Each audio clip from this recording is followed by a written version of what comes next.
અમદાવાદ અને રાજકોટને જ નહીં પરંતુ સુરત આરટીઓને પણ બોમ્બથી ઉડાવી દેવાની ધમકી મળી છે। સુરત આરટીઓમાં તપાસ હાથ ધરવામાં આવી। એસઓજી દ્વારા તપાસ શરૂ કરવામાં આવી। જો કે સુરત આરટીઓને અત્યાર સુધી ધમકીભર્યો મેલ નથી મળ્યો, છતાં એસઓજીએ તકેદારીના ભાગરૂપે તપાસ શરૂ કરી હોવાની જાણકારી પ્રાપ્ત થઈ છે। અમદાવાદ આરટીઓને બોમ્બથી ઉડાવી દેવાની ધમકી બાદ સુરત આરટીઓમાં પણ તપાસ હાથ ધરવામાં આવી છે।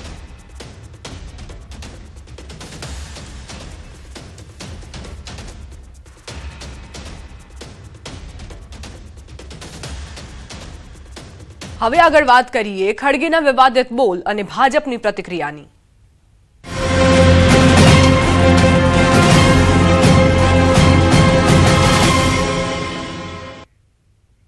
મુખ્યમંત્રી ભૂપેન્દ્ર પટેલનો ખડગે પર પ્રહાર।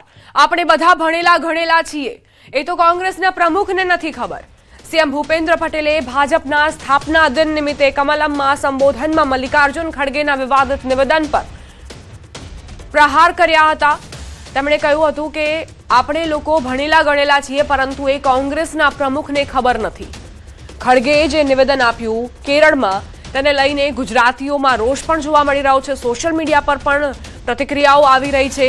ખડગેનું કહેવું હતું કે ગુજરાતના લોકો શિક્ષિત નથી અને એટલે જ તેઓ આ પ્રકારે બીજેપી પર ભરોસો કરે છે, વિશ્વાસ કરે છે। હવે આ જ નિવેદન બાદ મુખ્યમંત્રી ભૂપેન્દ્ર પટેલે પોતાની પ્રતિક્રિયા આપી છે, પ્રહાર કર્યો છે કોંગ્રેસના પ્રમુખ પર કે તેમને નથી ખબર, પરંતુ આપણે તો ભણેલા ગણેલા જ છીએ।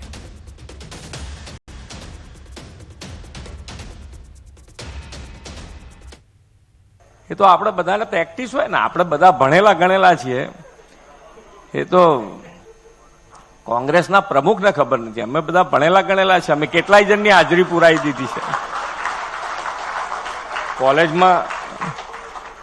કોલેજમાં આપણે કેટલાય જણની ભાઈબંધની હાજરી પુરાઈ દીધી છે। હમણાં જ નીચે ગયો છે પૂરો એકબીજાનું હાચવીએ।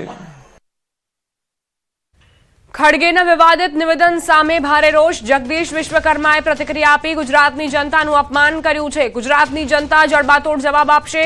દેશ વિદેશમાં વસતા તમામ ગુજરાતીઓની માફી માંગે। ગુજરાતની જનતા ક્યારે માફ નહીં કરે। કોંગ્રેસની એક ગંદી માનસિકતા આજે છતી થાય છે। કાલે જ કેરળની ચૂંટણીના ઉન્માદમાં કોંગ્રેસના રાષ્ટ્રીય અધ્યક્ષ મલ્લિકાર્જુન ખડગે દ્વારા જે રીતે ગુજરાતીઓનું 6.5 કરોડ ગુજરાતીઓનું માત્ર ગુજરાતમાં નહીં દેશભરમાં વસતા વિદેશમાં વસતા તમામ ગુજરાતીઓનું અપમાન કર્યું છે। આ અપમાનનો બદલો આ તમામ ગુજરાતીઓ આવનારા દિવસોમાં ચોક્કસ લે। જે તેમણે ગુજરાતીઓને અભણ કીધા છે, જે તે મૂર્ખ કીધા છે, આ ગુજરાતની 6.5 કરોડ જનતા એ ક્યારેય માફ નહીં કરે। આ દેખાય છે કોંગ્રેસની માનસિકતા।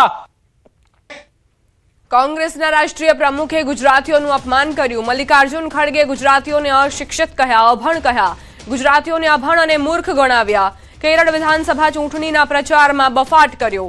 પીએમ ગુજરાતમાં અભણ લોકોને મૂર્ખ બનાવે છે, એવું નિવેદન આપ્યું હતું ખડગેએ।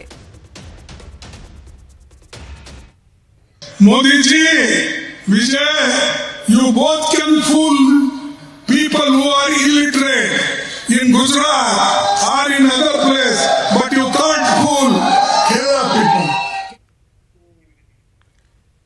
ખડગેના બફાટ પર સાંસદ ધવલ પટેલના આકરા પ્રહાર। અમિત ચાવડા અને તુષાર ચૌધરીને ખુલ્લો પડકાર। તેમ ગુજરાતની સાથે કે વારંવાર અપમાન કરનારી કોંગ્રેસ સાથે તેવો સવાલ પૂછ્યો છે।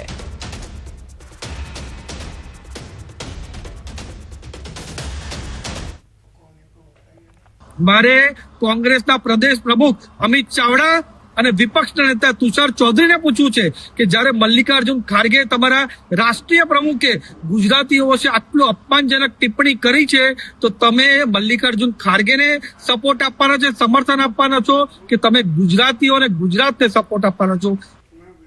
ખડગેના નિવેદન મુદ્દે પ્રદેશ ભાજપના પ્રવક્તા ડોક્ટર અનિલ પટેલનું નિવેદન। ગુજરાતીઓનું અપમાન કરવું કોંગ્રેસની ગળથૂથીમાં છે। ગુજરાતની જનતા સ્થાનિક સ્વરાજની ચૂંટણીમાં કોંગ્રેસને જવાબ આપશે। મને લાગે છે આમાં એક પ્રકારનું બૌદ્ધિક દેવાળું જેને કહેવાય, ઇન્ટેલેક્ચ્યુઅલ બેન્કરપ્સી જેને કહેવાય, એનું આ સૌથી ઉત્તમ નમૂનો છે। ખડગેજી અને રાહુલજીની કોંગ્રેસની જે પરંપરાગત પદ્ધતિ રહી છે એમાં ગુજરાત અને ગુજરાતીઓનું અપમાન કરવું એ એમની ગળથૂથીમાં છે. તો ગુજરાત અને ગુજરાતીઓ એમને આંખમાં કણાની જેમ ખૂંચે છે.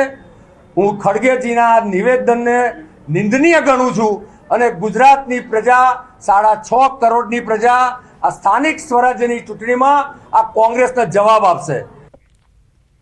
અમદાવાદના વાડજ વિસ્તારમાં આવેલી સૌરભ સ્કૂલમાં ફી મુદ્દે વિવાદ ઉભો થયો.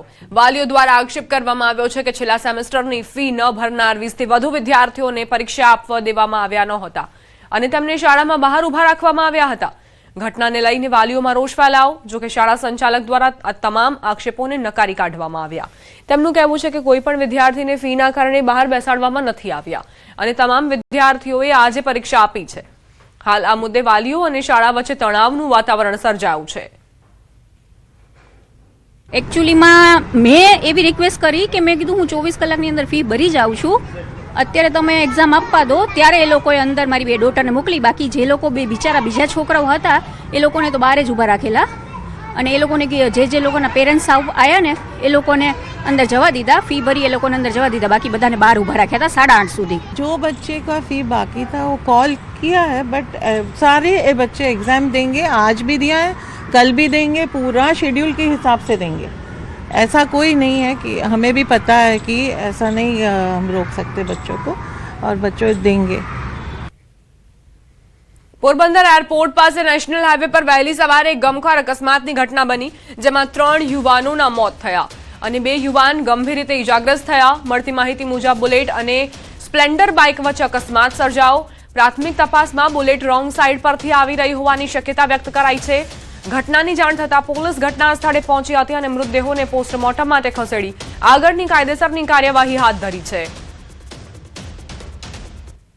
5 યુવાનોને ગંભીર ઇજા થઈ છે. એમાં 3 વાલ્મીકી સમાજના 2 અને 1 ખારવા સમાજનો એક્સપાયર્ડ છે. એક ખારવા સમાજનો યુવાન છે એ ગંભીર ઇજા છે, તેને રાજકોટ રિપોર્ટ કર્યો. બીજો એક યુવાન છે વાલ્મીકી સમાજનો, એને ગંભીર ઇજા નથી, પણ એક પણ સારવારે થશે. સાબરકાંઠાથી સમાચાર. હિંમતનગર વિજાપુર હાઈવે પર અકસ્માત. દેરોલ પાસે અકસ્માતમાં એકનું મોત. ટ્રેક્ટર અને કાર વચ્ચે અકસ્માત સર્જાયો. પૂર ઝડપે જતી કાર ટ્રેક્ટર પાછળ ઘૂસી ગઈ. ટ્રેક્ટર ચાલકનું ટાયર નીચે આવી જતા મોત. અકસ્માતમાં 2 લોકો ઘાયલ થતા સારવાર માટે ખસેડવામાં આવ્યા છે.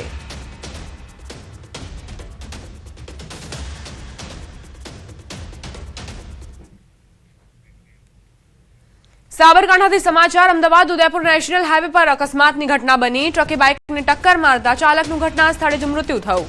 અન્ય 2 લોકો ઘાયલ થતા સારવાર માટે ખસેડાયા. ગામભોઈમાં રણાસણ ચોકડી નજીક ઘટના બની છે. સાબરકાંઠામાં ટ્રકે 2 લોકોને ઘાયલ કર્યા છે. ટ્રકે બાઇકને ટક્કર મારતા ચાલકનું ઘટના સ્થળે જ મોત થયું અને અન્ય 2 વ્યક્તિ ઇજાગ્રસ્ત થયા. ગામભોઈમાં રણાસણ ચોકડી નજીક આ ઘટના બની. ટ્રક ચાલકની બેદરકારીના કારણે આ અકસ્માત સર્જાયો, જેમાં એક વ્યક્તિએ પોતાનો જીવ ગુમાવી દીધો છે. વારંવાર આ અકસ્માતની ઘટનાઓ અને તેમાં ચાલકોની બેદરકારીના કારણે અન્યને જીવ ગુમાવવો પડે છે. સાબરકાંઠામાં પણ એ જ થયું.